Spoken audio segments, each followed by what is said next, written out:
नमस्ते साथियों, कैसे हैं आप लोग। आई होप कि आप लोग बहुत अच्छे होंगे। आप लोग इस बिहार एसएससी टेस्ट सीरीज एडिटोरिया का आप लोग फुल मज़ा उठा रहे होंगे। आई होप कि आप लोग इस सेशन को अच्छे से कॉपी में नोट करते हुए उसको याद करते हुए जाइएगा। आज हम लोग सेट 5 लेके आप लोगों के बीच आया हूँ।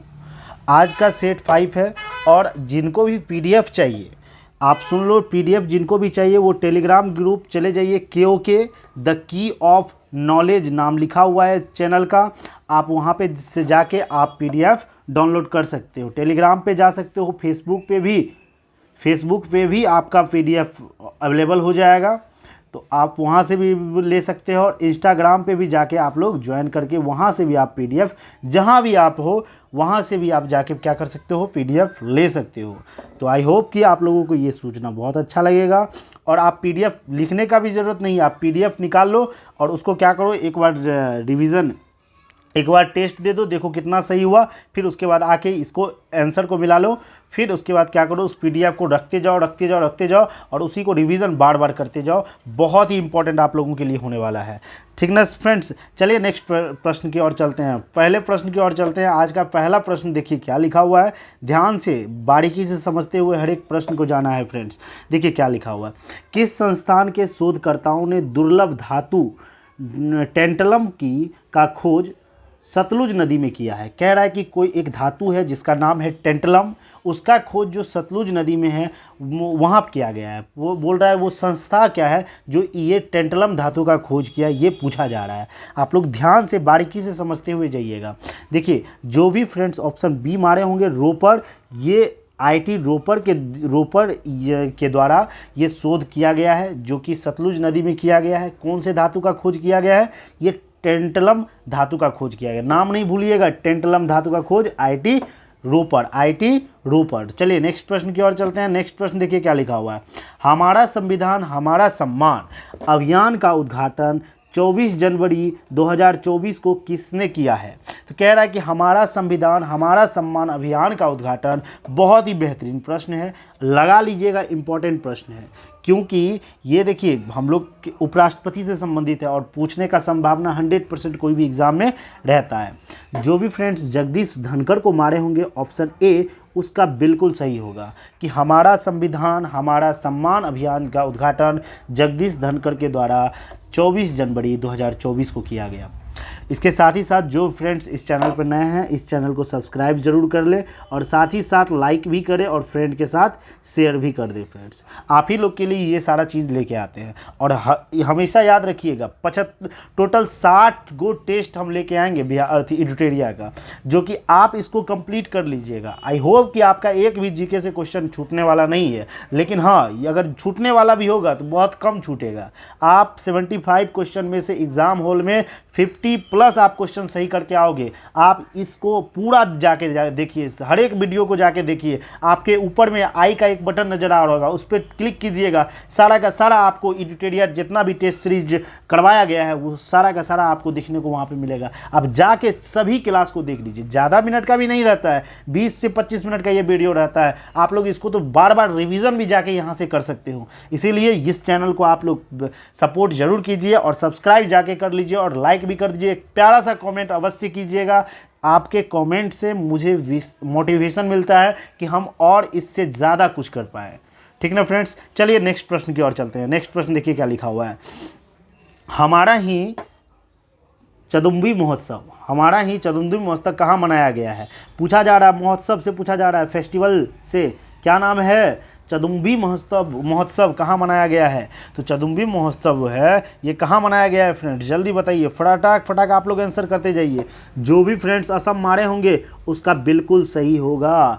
आप लोग सिर्फ क्वेश्चन टू रिमेंबर करते जाइए। अगर हम इसका डिटेल बताने लगे तो ये वीडियो कम से कम नहीं जाने वाला, तो 1.5 से 2 घंटा जाने वाला है। हम चाहते हैं कि आपके पास लिमिट सोर्स रहे। आप तो बहुत जगह पढ़े ही होंगे, आप यहाँ पे सेट मारिए, जितना सेट मार सके मारिए और जितना इसको कंप्लीट कर सके। और जो इंपॉर्टेंट लगे आपको, आप क्या कीजिए उसको कॉपी में नोट कर लीजिए। कॉपी में नोट करने के बाद अब उसको बार बार रिवीजन कीजिए। नहीं तो सीधी सी बात है, आप लोग जाइए के टेलीग्राम चैनल पे चले जाइए, के the key of knowledge channel पे।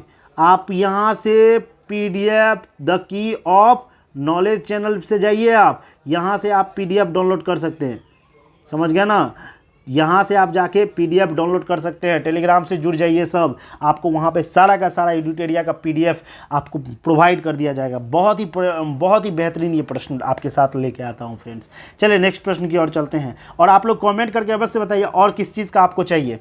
बजट 2024-2025 के अनुसार पीएम आवास योजना के तहत कितने प्रतिशत ग्रामीण महिलाओं को मकान दिया गया है। पूछा जा रहा है कि जो बजट 2023-24 में है उसके अनुसार पीएम आवास योजना के तहत कितने प्रतिशत पूछा जा रहा है, ध्यान से याद रखिएगा। कितने प्रतिशत ग्रामीण पूछा जाए, कितने ग्रामीण, कितने प्रतिशत अगर नहीं पूछा जाएगा, नॉर्मल पूछा जाएगा कितना घर बनाने का, मकान बनाने का किया गया है। तो याद रखिएगा मकान के बारे में जब पूछा जाएगा तो याद रखिए 2 करोड़ और मकान बनेगा। कितना करोड़ और मकान बनेगा? 2 करोड़, CR लिख देते हैं नॉर्मल, करोड़ और मकान। अब प्रतिशत पूछा जा रहा है तो प्रतिशत आपका हो जाएगा फ्रेंड्स 70%। याद रखिएगा ग्रामीण महिलाओं को मकान दिए गए हैं। अभी तक में टोटल कितने ग्रामीण, मतलब कितने प्रतिशत मकान ग्रामीण महिलाओं को दिए गए हैं? 70% मकान दिए गए हैं, और 2 करोड़ मकान बनाए जाएंगे। ये बनाए जाएंगे फ्रेंड, ये भी याद रखना है आप लोगों को। ये दोनों प्रश्न बहुत ज़्यादा इंपॉर्टेंट है, भीविया लगा लीजिएगा। बहुत खतरनाक प्रश्न एडुटेरिया पूछ रहा है। आप लोग लास्ट तक वीडियो में बने रहिए, बहुत ही बेहतरीन आप लोग के आपका सेशन जाने वाला है। नेक्स्ट प्रश्न की ओर चलते हैं, देखिए क्या लिखा हुआ है। बजट 2024, फिर इस बजट से क्वेश्चन जो कि बहुत ज़्यादा एग्जाम के, बिहार के एग्जाम के लिए बजट इकोनॉमिक्स जो है ना वो रीड होती है, जो कि 4-5 क्वेश्चन पूछ ही दिया जाता है, इसीलिए इसको हम लोग इग्नोर करके नहीं जा सकते हैं। देखिए बजट 2024-25 के अनुसार राजकोषीय घाटा जीडीपी का कितना प्रतिशत है। कह रहा है कि जो राजकोषीय घाटा वो जीडीपी का कितना प्रतिशत है, तो वो सीधा याद कर लीजिएगा 5.1। राजकोषीय घाटा कितना? 5.1। राजकोषीय घाटा कितना? 5.1, याद रख लीजिए। और चलिए नेक्स्ट प्रश्न की ओर चलते हैं। नेक्स्ट प्रश्न देखिए, अभी भी फिर से कह रहे हैं जिसको पीडीएफ चाहिए जाइए KOK the key of knowledge channel Telegram पे जाके आप वहां से पीडीएफ प्रोवाइड कर सकते हैं। चलिए नेक्स्ट, वैसे डिस्क्रिप्शन में आपको लिंक दे दिया जाएगा टेलीग्राम का, आप जाके वहां पे क्या कीजिए, वहां से ज्वाइन कीजिए और पीडीएफ ले लीजिए इसका।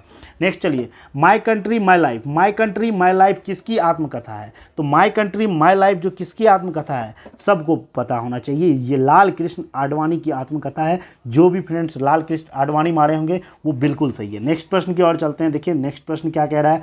अंतर्राष्ट्रीय टेबल टेनिस महासंघ फाउंडेशन की पहली महिला भारतीय सदस्य कौन बनी है? कह रहा है कि जो टेबल टेनिस महासंघ है उस फाउंडेशन की पहली महिला भारतीय सदस्य कौन, सदस्य पूछा जा रहा है, तो सदस्य कौन बनी है ये पूछा जा रहा है फ्रेंड्स आपसे।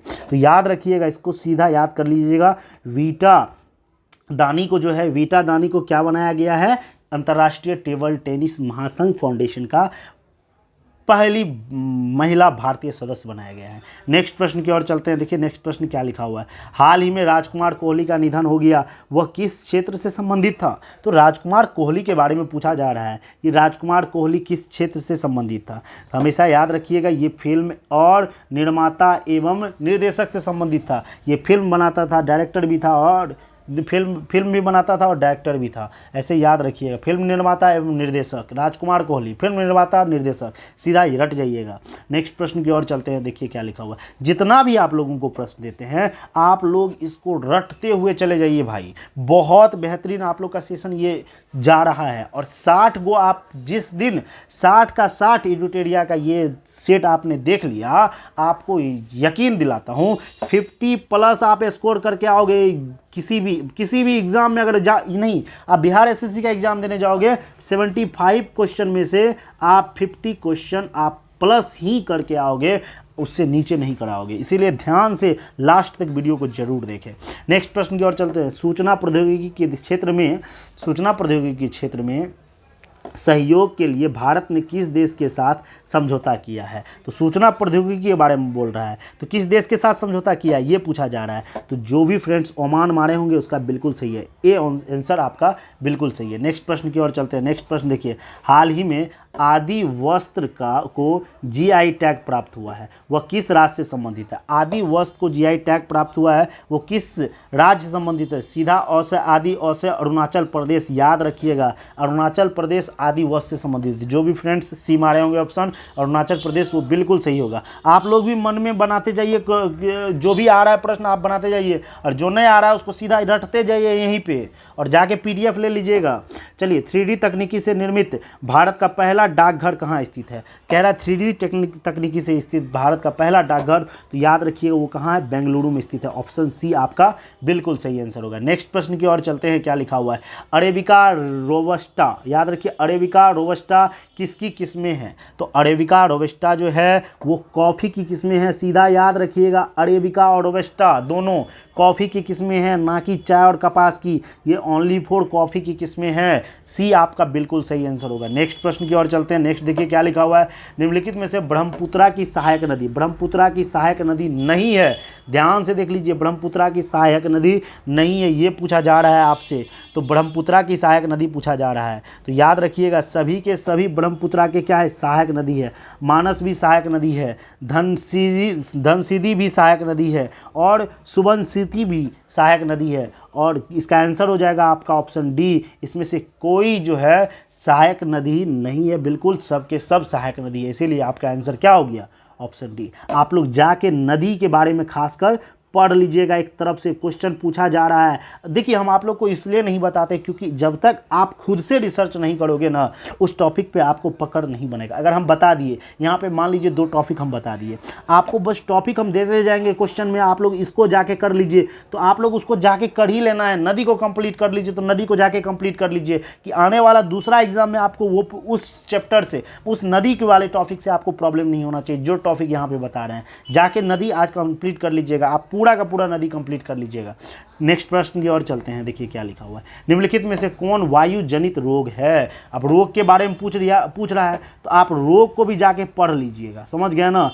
जो टॉपिक बन रहा है, हम क्या करेंगे? हम एक प्रिडिक्शन को इसके साथ चल रहे हैं कि जो टॉपिक से ज़्यादा प्रश्न आने वाला है उस टॉपिक को पढ़ देना है एकदम से ज़्यादा भर दिन में कितना टाइम? 10 टॉपिक होगा ना जी। 10 टॉपिक का मतलब 10 घंटा। 10 घंटा नॉर्मल, उसको हमको जी जान लगा के उसको कंप्लीट करने के लिए लग जाना। इसीलिए जाइए रोग वाला चैप्टर को भी देख लीजिएगा, बीमारी वाला जितना भी है देख लीजिए। कह रहा है वायु जनित रोग से का उदाहरण कौन है? तो बताइए वायु जनित रोग का उदाहरण कौन है? जिसको पता है वो आंसर करते जाइए कमेंट में। जो भी फ्रेंड्स ऑप्शन ए मारे होंगे उसका बिल्कुल सही है। खसरा जो है ये वायु जनित रोग है। खसरा क्या है? एक वायु जनित रोग है। नेक्स्ट प्रश्न की ओर चलते हैं। निम्नलिखित में से बिहार के किस जिले में आर्द्र पर्णपाती वन नहीं पाए जाते हैं? वो नहीं पूछा जा रहा है, पूछा जा रहा है किस जिले में? बिहार का पूछा जा रहा है। देखिए, बिहार से रिलेटेड एग्जाम है जो कि बहुत ज़्यादा इंपॉर्टेंट है। मार लीजिएगा VVI जो भी फ्रेंड्स हैं, और आपको इस तरीके से बहुत ज़्यादा मिलने वाला है, बहुत इंपॉर्टेंट क्वेश्चन मिलने वाला है। इसीलिए VVI इसको लिख लीजिएगा आप लोग, ठीक। नेक्स्ट प्रश्न देखिए, इसका क्या कह रहा है? कह रहा है निम्नलिखित में से बिहार के किस जिले में आर्द्र पर्णपाती वन नहीं पाए जाते हैं? ये पूछा जा रहा है। देखिए, आपका ऑप्शन क्या है? बांका, किशनगंज, पश्चिम चंपारण। बताइए इसमें से जल्दी आप लोग बताइए। तो याद रखिएगा, जो बांका है, बांका जिला, इसमें आर्द्र पर्णपाती वन नहीं पाया जाता। बाकी किशनगंज में भी पाया जाता है और पश्चिम चंपारण में भी पाया जाता है। चलिए नेक्स्ट प्रश्न की ओर चलते हैं। नेक्स्ट प्रश्न आपका क्या कह रहा है? राज्य विधान परिषद के सदस्यों के निर्वाचन में शामिल होते हैं। पूछा जा रहा है राज्य विधान परिषद के जो सदस्यों के निर्वाचन में शामिल होते हैं, कौन शामिल होते हैं? तो याद रखिए, जब राज्य विधान परिषद की बात हो तो हम लोग को पता है ना जी। सबसे पहले इतना तो आपको पता है कि हम लोग को क्या पढ़ना पड़ता है? संसद 3 गो चीज़ पढ़ना पड़ता है। संसद अगर पूछा जाएगा, संसद को कितने टाइप में डिवाइड किया गया तो बताते चलिए आप लोग कमेंट करके। संसद में एक होता है लोकसभा, एक क्या होता है? राज्यसभा।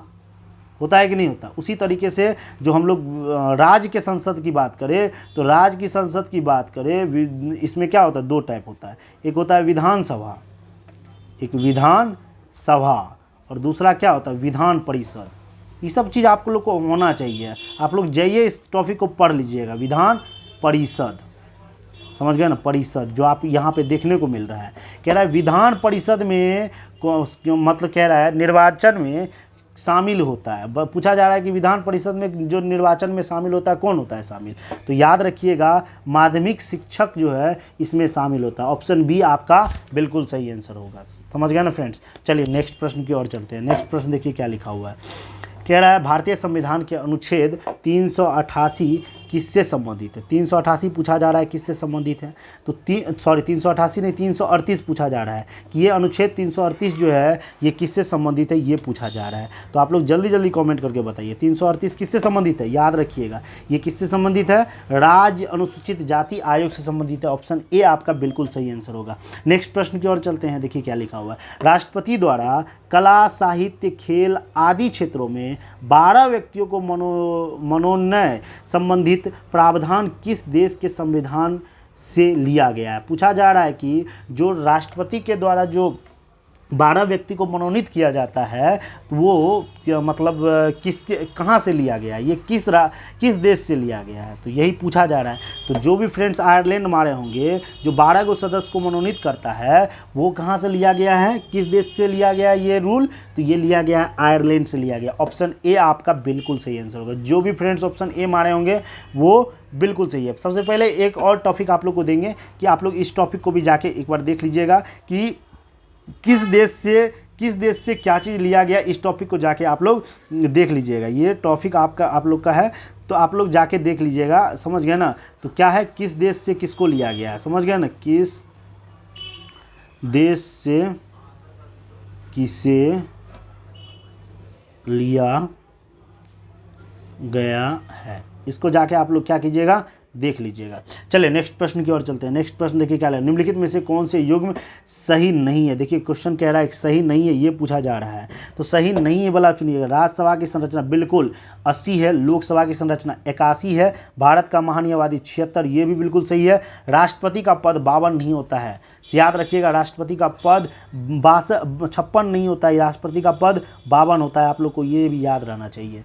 चलिए नेक्स्ट प्रश्न, जो भी ऑप्शन डी मारेंगे उसका बिल्कुल सही है। नेक्स्ट प्रश्न की ओर चलते हैं और जल्दी जल्दी हम लोग खत्म करते हैं। और इस चीज़ को बार बार आप लोग रिवीजन कर लीजिएगा, सेव कर लीजिएगा, मोबाइल में डाउनलोड करके रख लीजिएगा, इसको देखते जाइएगा। 60 को आप सेट देख लीजिएगा, बार बार रिवीजन कर लीजिएगा। आपको लग रहा है कि कितना क्वेश्चन, आप 75 क्वेश्चन जो रहेगा 75 क्वेश्चन ईच सेट में रहेगा, प्रत्येक सेट में रहेगा। आप सोच लीजिए 60 दिन तक ये सेट चलेगा, कितना क्वेश्चन रहेगा आपके पास, और उतना क्वेश्चन आप रिमेंबर कर लीजिएगा। आप लोग कैलकुलेट करके बताइए तो कितना क्वेश्चन हुआ टोटल, उतना क्वेश्चन आप लोग कर लीजिए कंप्लीट। तो आपको सोचिए कभी भी मतलब कभी नहीं, जीके में, बिहार एसएससी के जीके में आपको 50 से ज़्यादा नंबर नहीं आएगा, सोच के देखिए थोड़ा सा।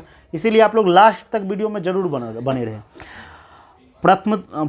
प्रथमतः आपात स्थिति की घोषणा कितने समय के लिए सीमित की जा रही सकती है। तो कह रहा है कि कितने समय तक सीमित की जा सकती है। तो जो भी फ्रेंड्स जानते होंगे 6 माह, उसका बिल्कुल सही आंसर ऑप्शन बी आपका बिल्कुल सही है। नेक्स्ट चलिए क्या लिखा हुआ है, भारतीय संसद की सबसे बड़ी समिति कौन सी है। तो भारतीय संसद की सबसे बड़ी समिति सबको पता है ना, समिति क्या वो है, प्राक्कलन समिति, लोक लेखा समिति, लोक उपकरण समिति, तो ये सब सारा का सारा समिति है, जाके इसको भी देख लीजिएगा। तो प्राक्कलन समिति में टोटल सदस्य बता देते हैं, 30 को सदस्य होता है, समझ गए ना।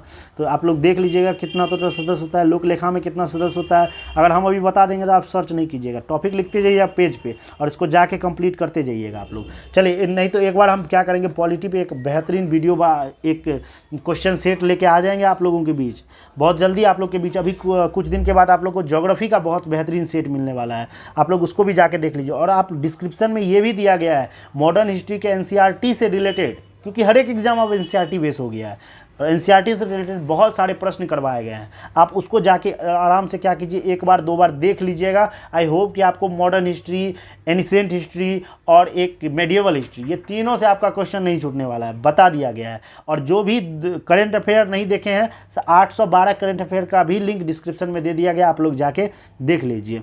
नेक्स्ट प्रश्न की ओर चलते हैं, देखिए क्या लिखा हुआ, इसका तो आप लोग समझ गए क्या होगा, प्राक्कलन समिति होगा। नेक्स्ट प्रश्न की ओर चलते हैं, क्या हुआ, किसी भी राज्य में मुख्यमंत्री सहित मंत्रिपरिषद में मंत्रियों की न्यूनतम संख्या क्या हो सकती है। कह रहा है कि मंत्रियों का जो न्यूनतम संख्या वो कितना हो सकता है, ये पूछा जा रहा है। तो मंत्रियों का न्यूनतम संख्या जो वो 12 से कम नहीं हो सकता है, तो 12 आपका बिल्कुल आंसर सही है। नेक्स्ट प्रश्न की ओर चलते हैं, राज्य वित्त आयोग एक क्या है। तो राज्य वित्त आयोग पूछा जा रहा है एक क्या है। तो राज्य वित्त आयोग एक संवैधानिक संस्थान है, सीधा याद रखिएगा, संवैधानिक संस्थान। ऑप्शन सी आपका बिल्कुल सही आंसर होगा। जो भी फ्रेंड्स सी मारेंगे उसका बिल्कुल सही। नेक्स्ट चलिए क्या लिखा हुआ है, मूल संविधान में कितनी अनुसूचियां थी। कह रहा है कि पहले जो संविधान था उसमें कितनी अनुसूचियां थी। तो टोटल उसमें अनुसूचियां जो थी मूल संविधान में 8 है, 8 थी, लेकिन अब जो है मूल संविधान में सूचियां टोटल 12 गो हो गई है। नम्मा जुटा है, 10वां, 11वां, 12वां, ये 4 गो और इसमें एक्स्ट्रा जुटा है। तो याद रखिए, अब जो पूछेगा वर्तमान में टोटल 12, लेकिन पहले मूल संविधान जब बोल दिया तो याद रखिएगा 8 गो टोटल अनुसूचियां थी। नेक्स्ट प्रश्न की ओर चलते हैं। क्या लिखा हुआ है? निम्नलिखित में से कौन सी समितियां चुनाव सुधारों से संबंधित है? पूछ रहा है चुनाव सुधारों से संबंधित, चुनाव इलेक्शन जो सुधार किया गया ना इलेक्शन में, उससे संबंधित है। जल्दी जल्दी आप लोग कमेंट कीजिए, बहुत इंपॉर्टेंट क्वेश्चन है, पॉलिटी का बेहतरीन प्रश्न है फ्रेंड्स। आप लोग इसको लिख लीजिएगा, याद कर लीजिएगा। तो याद रखिएगा, दिनेश गोस्वामी समिति जो है ये चुनाव संबंधित सुधारों से संबंधित था। दिनेश गोस्वामी समिति जो है ये चुनाव सुधारों से संबंधित है। नेक्स्ट प्रश्न की ओर चलते हैं। क्या लिखा हुआ है? खादी का अर्थशास्त्र एवं चंपारण में महात्मा गांधी जैसी कृतियां किसे स्वतंत्रता सेनानी द्वारा लिखी गई है? पूछा जा रहा है कि जो खादी का अर्थशास्त्र एवं चंपारण में महात्मा गांधी, ये पुस्तक जो है ये किसके द्वारा लिखा गया है? तो ये पूछा जा रहा है, तो किस स्वतंत्रता सेनानी के द्वारा लिखा गया है, ये पूछा जा रहा है फ्रेंड्स। तो जो भी फ्रेंड्स जानते होंगे, राजेंद्र प्रसाद के द्वारा ही खादी का अर्थशास्त्र चंपारण में महात्मा गांधी जैसी पुस्तक लिखी गई है। तो याद रखिए सीधा इसको, राजेंद्र प्रसाद इंपॉर्टेंट है। नेक्स्ट प्रश्न की ओर चलते हैं। देखिए क्या लिखा हुआ है। बिहार के प्रथम गवर्नर जनरल, मार लीजिए स्टार, बिहार के एग्जाम के लिए बहुत ज़्यादा इंपॉर्टेंट। बिहार के प्रथम भारतीय गवर्नर कौन है? तो बिहार के प्रथम भारतीय गवर्नर कौन है? जल्दी जल्दी बताइए। तो सत्येंद्र प्रसन्न सिन्हा, याद रखिए सत्येंद्र प्रसन्न सिन्हा भारत के प्रथम भारतीय गवर्नर थे। चलिए नेक्स्ट प्रश्न की ओर चलते हैं। बहुत ही बेहतरीन प्रश्न आप लोगों के बीच लेके आया हूँ। नेक्स्ट देखिए क्या लिखा हुआ है। निम्नलिखित में से कौन भारत का एक मात्र यहूदी वायसराय था? ये अलग थोड़ा सा लगा हमको, ये देखिए एडिटोरिया का अलग क्वेश्चन लगा, इसीलिए याद रखिएगा इसको। यहूदी वायसराय, सब तो जानता है कि ई वायसराय कहाँ था, ई वायसराय कहाँ था, लेकिन यहूदी पूछा जा रहा है। तो यहूदी वायसराय कौन था? तो जो भी फ्रेंड्स जानते होंगे, लॉर्ड रीडिंग को यही एक लॉर्ड रीडिंग था जो कि यहूदी वायसराय था। नेक्स्ट प्रश्न की ओर चलते हैं। नेक्स्ट प्रश्न देखिए क्या लिखा हुआ है। निम्नलिखित वर्गों में से किसने 1857 के विद्रोह में भाग नहीं लिया? कह रहा है इसमें से कौन कौन सा भाग नहीं लिया 1857 के विद्रोह में? तो आप लोग को देखते जाना है। तो याद रखिएगा, इसमें साहूकार भाग नहीं लिए थे, खेतिहर मजदूर भाग लिए थे, साहूकार लेकिन नहीं लिए थे, शिक्षित वर्ग भी भाग नहीं लिए थे, और कृषक वर्ग भाग लिए थे, जमींदार भाग नहीं लिए थे। मतलब भाग नहीं लिए थे 2, 3, 5। 2, 3, 5 कहाँ आंसर है? तो ऑप्शन सी आपका बिल्कुल सही आंसर होगा। 2, 3, 5, ये थोड़ा सा बड़ा क्वेश्चन है, तो याद रखिए 2, 3, 5 आपका बिल्कुल सही आंसर होगा। नेक्स्ट प्रश्न की ओर चलते हैं। क्या लिखा हुआ है? 1935 के भारत सरकार अधिनियम की विशेषता निम्नलिखित में से कौन नहीं है? कह रहा है कि भारत सरकार अधिनियम की विशेषता निम्नलिखित में से कौन नहीं है, ये पूछा जा रहा है। तो जो भी फ्रेंड्स ऑप्शन बी मारे होंगे कि केंद्र के साथ राज्यों में द्वैत शासन, ये विशेषता नहीं थी, बाकी सबके सब थी। क्या क्या था? प्रांतीय स्वायत्तता था 1935 में, उसके बाद द्विसदनीय विधानमंडल था, ये भी था, एक अखिल भारतीय संघ था, ये भी था। सब के सब थे, बाकी ये नहीं थे। नेक्स्ट प्रश्न की ओर चल। नेक्स्ट देखिए क्या लिखा हुआ प्रश्न, बहुत ही बेहतरीन प्रश्न। बंगाल विभाजन किस तिथि को हुआ था? देखिए बहुत इंपॉर्टेंट प्रश्न है। डेट किसी को नहीं पता है, बंगाल विभाजन तो पता ही होगा कि 1905 में हुआ था, लेकिन डेट बताइए। डेट आप लोग को बताना है।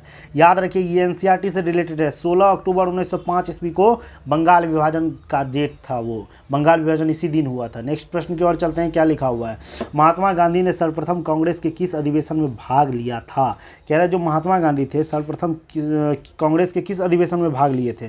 तो याद रखिएगा कोलकाता अधिवेशन, जो सी है ऑप्शन बिल्कुल सही आंसर है। 1901 में कलकत्ता अधिवेशन में भाग लिए थे महात्मा गांधी। नेक्स्ट प्रश्न की ओर चलते हैं। क्या लिखा हुआ है? निम्नलिखित घटनाओं में कालक्रम के अनुसार बढ़ते क्रम में व्यवस्थित करने के लिए कह रहा है। आप लोग को बताते जाना है बढ़ते क्रम। बताइए साइमन कमीशन कब आया था? पूना समझौता कब हुआ था? सांप्रदायिक पंचायत कब हुआ था? दिल्ली समझौता कब हुआ था? जल्दी जल्दी बताइए आप लोग, जल्दी जल्दी बताइए आप लोग। बताइए साइमन कमीशन का रिपोर्ट कब हुआ था? याद रखिएगा साइमन कमीशन का गठन 27 में हुआ था।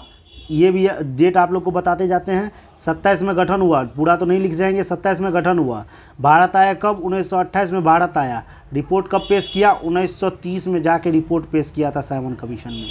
अब पूना समझौता पूछा जाएगा तो याद रखिएगा ये यरवदा सेंट्रल जेल जो पुणे में है वहीं पे भारत और भीमराव अंबेडकर के बीच में 1932 ईस्वी में क्या हुआ था, ये मतलब पूना समझौता हुआ था। कब, ये भी डेट भी याद रखिए, इस डेट पूछा जाता है 24 सितंबर को हुआ था। कब हुआ था फ्रेंड्स, 24 सितंबर को हुआ था। सांप्रदायिक पंचायत ये भी 1932 का था, ये 1932 का था सांप्रदायिक पंचायत। अब इसका ईस्वी भी डेट पूछा जाएगा, ये भी 32 का, ये भी 32 का। तो सबसे पहले कौन हुआ था, तो ये आप लोग को बताना है। सबसे पहले बताइए कौन हुआ था, आप लोग जल्दी जल्दी आप लोग कमेंट कीजिए। याद रखिएगा सबसे पहले जो हुआ था, इस दोनों में जो हुआ था, पहले हुआ था सांप्रदायिक पंचायत, तब जाके पूना समझौता हुआ था। मतलब सितंबर से पहले ही ये हो गया था।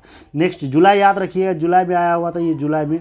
चलिए नेक्स्ट प्रश्न, दिल्ली समझौता देखिए, दिल्ली समझौता कब हुआ था, तो याद रखिए दिल्ली समझौता भी 1930 में हुआ था। दिल्ली समझौता भी क्या हुआ था फ्रेंड्स, 1930 में हुआ था दिल्ली समझौता। मतलब ये जो है इसका डेट भी याद रखिए, दोनों 23 है। तो साइमन कमीशन का रिपोर्ट जो है कब पेश किया गया था, 27 मई को पेश किया गया था। कितना, 27 मई को साइमन कमीशन का रिपोर्ट। लेकिन दिल्ली समझौता मई के बाद जाके ये जून या जुलाई में, तब ना जुलाई में, उसके बाद ना गांधी जी वहाँ पे गए हुए थे, जुलाई में ये जाके क्या हुआ था, 1930 ईस्वी में ये दिल्ली समझौता हो गया था। तो आप लोग को इतना चीज़ याद रखना है। अब आप लोग खुद से कर सकते हैं। देखिए पहला नंबर पे कौन आएगा, साइमन कमीशन। दूसरा आएगा दिल्ली समझौता। तीसरा कौन सा आ जाएगा फ्रेंड्स, तीसरा आ जाएगा कौन, सांप्रदायिक पंचायत। फिर जाके पूना समझौता। मतलब 1 4 3 2, जिसका ऑप्शन बी सही है वो बिल्कुल सही आंसर होगा। नेक्स्ट प्रश्न की ओर चलते हैं। बहुत बढ़िया, क्या कह रहा है नेक्स्ट प्रश्न, किस जैन साधुओं को अकबर ने जगत गुरु की उपाधि दी। सीधा इस सब प्रश्न को याद रखिएगा। जगत गुरु की उपाधि किस जैन साधुओं को दिया गया था, तो याद रखिए हरिविजय सूरी को जो है जगत गुरु की उपाधि दिया गया था। ऑप्शन सी आपका बिल्कुल सही आंसर होगा। नेक्स्ट देखिए, निम्नलिखित में से किसे हुर्न शासक महिर कुल को पराजित किया था। महिर कुल को किसने पराजित किया था, ये पूछा जा रहा है। तो महिर कुल को किसने पराजित किया था, सीधा याद रखिए महिर कुल को ये यशोधर्मन ने पराजित किया था। नेक्स्ट प्रश्न की ओर चलते हैं। नेक्स्ट प्रश्न क्या लिखा हुआ है, सिंधु घाटी की सभ्यता संबंधित है, किससे संबंधित है सिंधु घाटी की सभ्यता, तो याद रखिएगा ये आदि ऐतिहासिक युग से है। ऑप्शन सी आपका बिल्कुल सही आंसर होगा। नेक्स्ट प्रश्न की ओर चलते हैं। अशोक के किस शिलालेख में पशु बलि की निंदा की गई है, तो पशु बलि की निंदा किस सभी शिलालेख में, तो पहले शिलालेख में ही पशु बलि की निंदा की। ऑप्शन सी आपका बिल्कुल सही आंसर होगा। नेक्स्ट देखिए क्या लिखा हुआ है, ज्वालामुखी पर्वत माउंट सेंट हेलेंस कहाँ स्थित है। याद रखिए अब माउंट सेंट जो हेलेंस है ये कहाँ स्थित है, यूएसए में ही स्थित है। ऑप्शन डी आपका बहुत ज़्यादा इंपॉर्टेंट, आप लोग याद कर लीजिए इसको। सीधा जाके आप लोग पीडीएफ टेलीग्राम चैनल से डाउनलोड कर लीजिए, के the key of knowledge channel. सारा चीज़ का यहाँ पे जितना क्लास हो रहा है सभी का पीडीएफ वहाँ पे प्रोवाइड कर दिया जाएगा। निम्नलिखित में से कौन सी झील दो राज्यों के बीच सीमा बनाता है, पूछा जा रहा है कौन सा झील जो है दो राज्यों के बीच में सीमा बनाता है। बताइए जल्दी जल्दी फटाक।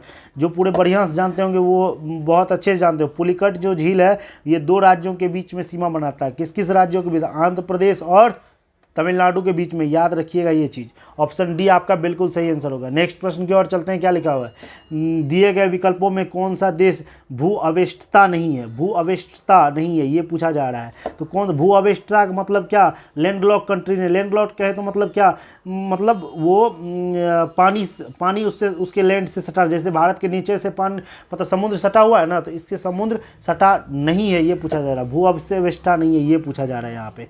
तो मंगोलिया जो है, मंगोलिया से समुद्र सटता है इसीलिए मंगोलिया क्या है, भू अवेष्टा। बाकी सब के सब क्या है, वो समुद्र से नहीं सटते हैं। अर्मेनिया भी नहीं सटता है, कजाकिस्तान भी नहीं और ब्राज़ील भी नहीं। याद रखिएगा मंगोलिया लेकिन सट जाता है, तो इसीलिए ये भू आवेष्टित मतलब देश है। नेक्स्ट प्रश्न की ओर चलते हैं। क्या लिखता है कि ग्रेट विक्टोरिया मरुस्थल कहाँ स्थित है, तो ग्रेट विक्टोरिया मरुस्थल कहाँ स्थित है, वो ऑस्ट्रेलिया में स्थित है। ऑप्शन डी आपका बिल्कुल सही आंसर होगा। नेक्स्ट प्रश्न की ओर चलते हैं। कोडाई कनाल किस पर्वत श्रृंखला पर स्थित है, तो कोडाई कनाल के बारे में पूछ रहा है, किस पर्वत श्रृंखला पर स्थित है, ये पलानी पर्वत श्रृंखला पर स्थित है। ऑप्शन ए आपका बिल्कुल सही आंसर होगा। नेक्स्ट प्रश्न की ओर चलते हैं। इंदिरा गांधी राष्ट्रीय उद्यान कहाँ स्थित है, इंदिरा गांधी राष्ट्रीय उद्यान पूछा जा रहा है, तो याद रखिएगा ये तमिलनाडु में स्थित है। ऑप्शन डी आपका बिल्कुल सही आंसर होगा। नेक्स्ट प्रश्न की ओर चलते हैं। मिट्टी की रचना किस प्रक्रिया द्वारा होती है, तो मिट्टी की रचना पूछा जा रहा है किस प्रक्रिया द्वारा,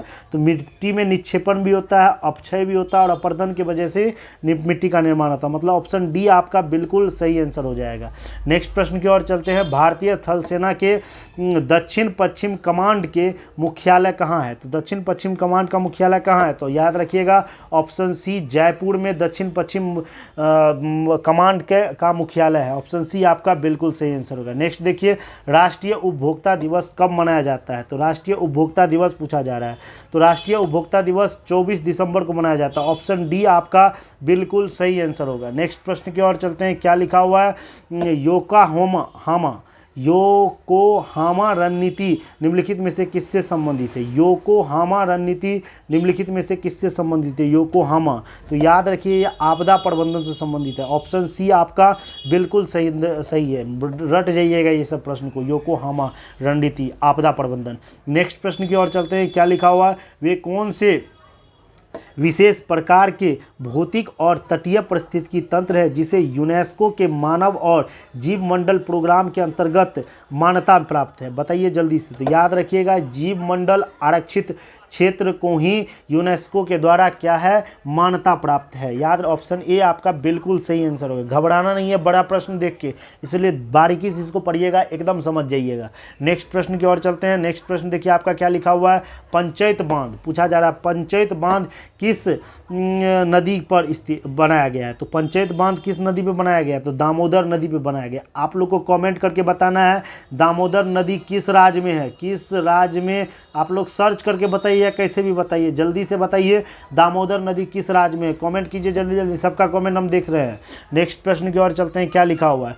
उदारीकरण, निजीकरण और भूमंडलीयकरण की नई आर्थिक नीति घोषित की गई है। प्रधानमंत्री कौन थे उस समय जब उदारीकरण, निजीकरण और भूमंडलीकरण की या नई आर्थिक घोषणा किया जा रहा था? उस समय का प्रधानमंत्री कौन था, ये पूछा जा रहा है। तो जो भी फ्रेंड्स नरसिम्हा राव को मारे होंगे ऑप्शन सी वो बिल्कुल सही है। नेक्स्ट प्रश्न की ओर चलते हैं, क्या लिखा हुआ है?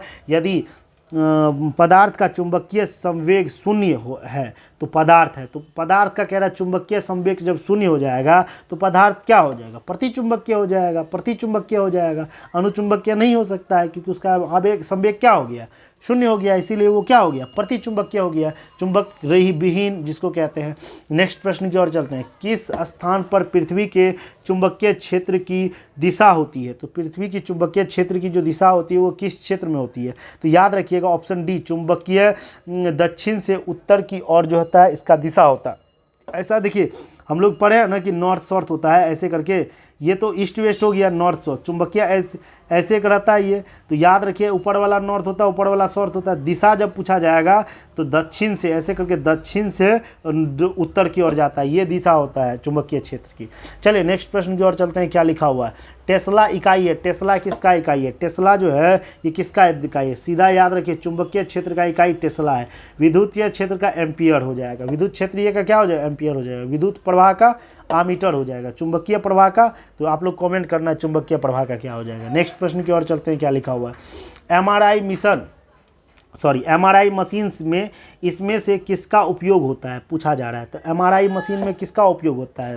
तो याद रखिए चुंबकीय तरंग का उपयोग होता है। ऑप्शन डी आपका बिल्कुल सही आंसर होगा।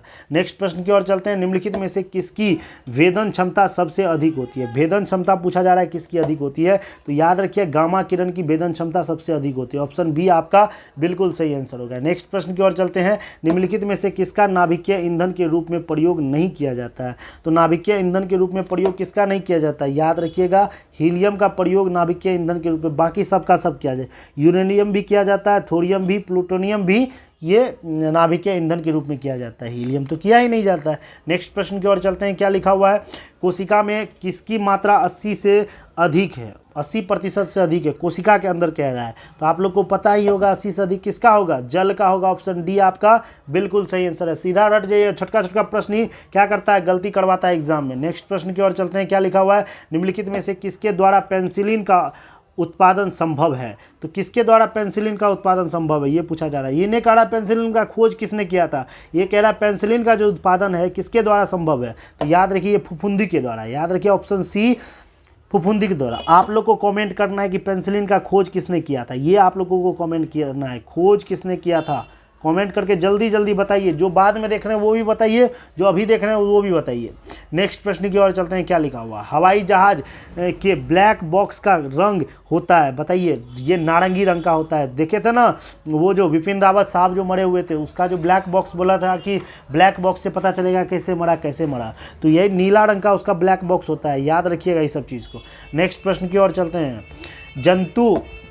जंतु वसा में समानतक क्या होता है, जो कह रहा है जंतु वसा में समानतक क्या होता है। जंतु वसा में जो होता है संतृप्त वसा अम्ल होता है। जंतु वसा में क्या होता है, संतृप्त वसा अम्ल होता है। चलिए नेक्स्ट प्रश्न की ओर चलते हैं। नेक्स्ट प्रश्न क्या कह रहा है, एक खाद्य श्रृंखला में सर्वाधिक संख्या किसकी होती है, सबसे ज़्यादा संख्या किसकी होती है, अपघटन का होता है। किसका संख्या होता है सबसे ज़्यादा, अपघटक का सर्वाधिक संख्या होता है। ऑप्शन डी आपका बिल्कुल सही आंसर होगा। नेक्स्ट प्रश्न की ओर चलते हैं, प्रयोगशाला में सर्वप्रथम जीन संश्लेषण का खोज किसने किया था, जीन संश्लेषण का खोज किसने किया था, ये पूछा जा रहा है। तो याद रखिए खुराना साहब जो थे ये जीन संश्लेषण का खोज किया था, खुराना ने। ऑप्शन बी आपका बिल्कुल सही आंसर होगा। नेक्स्ट देखिए, शरीर के विभिन्न भागों में ऑक्सीजन कौन पहुंचाता है, तो शरीर के विभिन्न भागों में ऑक्सीजन जो पहुंचाता है वो लाल रुधिर कणिका द्वारा पहुंचाता है। ऑप्शन ए आपका बिल्कुल सही आंसर हो जाएगा। नेक्स्ट प्रश्न की ओर चलते हैं, हीमोफीलिया किस प्रकार का रोग है, तो हीमोफीलिया पूछा जा रहा है किस प्रकार का रोग है, याद रखिएगा अनुवांशिक रोग है। ऑप्शन बी आपका बिल्कुल ठीक है, हीमोफीलिया जो है अनुवांशिक रोग है। ऑप्शन बी आपका बिल्कुल सही है। कृत्रिम उपग्रह धरती से सुस्पष्ट रूप से ट्रैक किया जा सकता है, तो कृत्रिम उपग्रह जो है धरती से सुस्पष्ट रूप से ट्रैक किया जा सकता है, जल्दी बताइए। डॉपलर प्रभाव के द्वारा, याद रखिएगा ए, डॉपलर प्रभाव के द्वारा कृत्रिम उपग्रह धरती से सुस्पष्ट रूप से ट्रैक किया जा सकता है। ऑप्शन ए आपका बिल्कुल सही आंसर होगा।